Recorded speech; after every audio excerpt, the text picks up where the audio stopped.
Dengan adanya wabah virus corona atau COVID-19 di awal tahun 2020 tahun ini, rupanya memunculkan fakta baru, di mana virus corona ternyata merupakan wabah keempat selama 4 abad terakhir yang sangat banyak memakan korban jiwa di seluruh dunia. Uniknya setiap wabah yang terjadi memiliki selang waktu yang hampir serupa, yakni kurang lebih dari 100 tahun sekali. Adapun beberapa wabah tersebut diantaranya sebagai berikut. 1. Wabah sampar tahun 1720. Dilansir dari Mayo Clinic, pes atau sampar merupakan infeksi yang disebabkan oleh infeksi bakteri Yersinia pestis.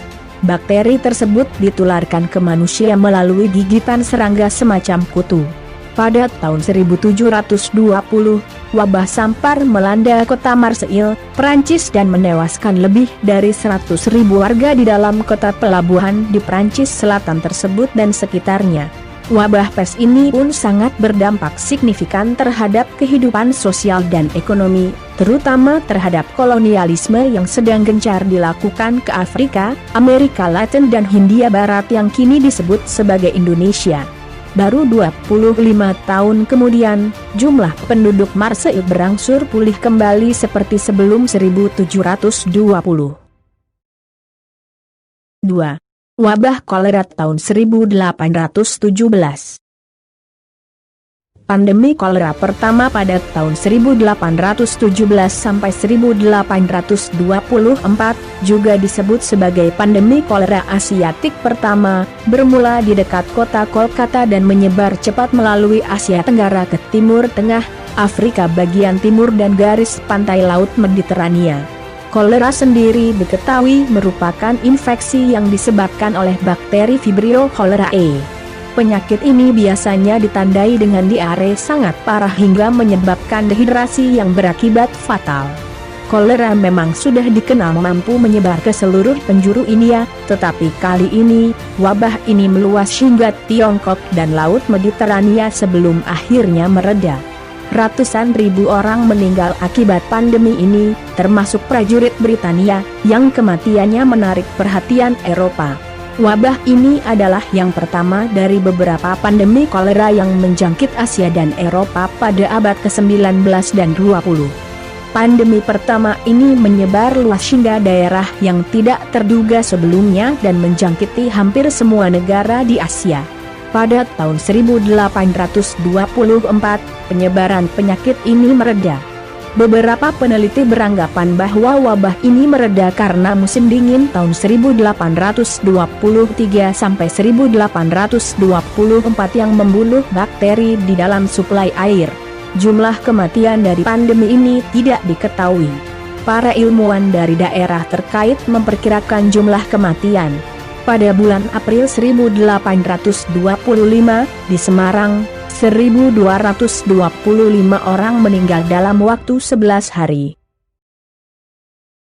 3. Wabah flu Spanyol tahun 1918. Tepat tahun 1918, wabah flu Spanyol mengguncang dunia, di mana tak ada satu negara pun yang tak luput dari serangannya. Bahkan wabah flu Spanyol disebut lebih menelan banyak korban jiwa ketimbang Perang Dunia I yang usai 2 tahun sebelumnya. Penyebab flu Spanyol sendiri diketahui merupakan virus flu H1N1 yang telah mengalami mutasi genetikal sehingga jauh lebih berbahaya ketimbang virus flu biasa. Gejala flu Spanyol ditandai dengan sakit kepala dan kelelahan yang diikuti batuk kering, kehilangan nafsu makan, dan timbulnya masalah pada perut. Pada hari kedua, pengidap akan mengeluarkan keringat dan mengalami gangguan pernapasan. Cepatnya penularan flu Spanyol disebabkan karena virus itu menular lewat udara, sehingga jangkauannya lebih luas dan membuat jumlah korban sangat tinggi. Tercatat sekitar 60% dari populasi dunia tertular virus ini. Flu Spanyol disebut menginfeksi lebih dari 500 juta orang di seluruh dunia, termasuk orang-orang di pulau-pulau Pasifik yang terpencil hingga sampai di Kutub Utara. Wabah flu Spanyol disebut sebagai wabah yang paling mematikan dalam sejarah peradaban umat manusia. Beberapa analisis telah menengarai virus flu H1N1 sangat mematikan karena memicu sitokin yang merusak sistem kekebalan tubuh. Apalagi saat itu banyak masyarakat di dunia dalam kondisi malnutrisi atau gizi buruk, serta rumah sakit yang penuh sesak, juga kebersihan yang buruk menggairahkan bakteri ini semakin cepat menyebar. Dunia yang telah mengalami globalisasi, yang ditandai dengan padatnya penduduk ketika orang-orang dan kota-kota dapat dengan mudah terhubung dengan satu sama lain, dan ketika manusia dan hewan hidup berdekatan, telah menjadi sarana yang memudahkan penyebaran penyakit menular. Apakah pandemik ini secara kebetulan terjadi dalam hampir setiap 100 tahun? Meski demikian, yuk sama-sama berdoa hingga akhirnya tidak ada pandemik lainnya yang terjadi di dunia ini. Jangan lupa like dan subscribe dan tetap jaga kebersihan dan kesehatanmu. Terima kasih.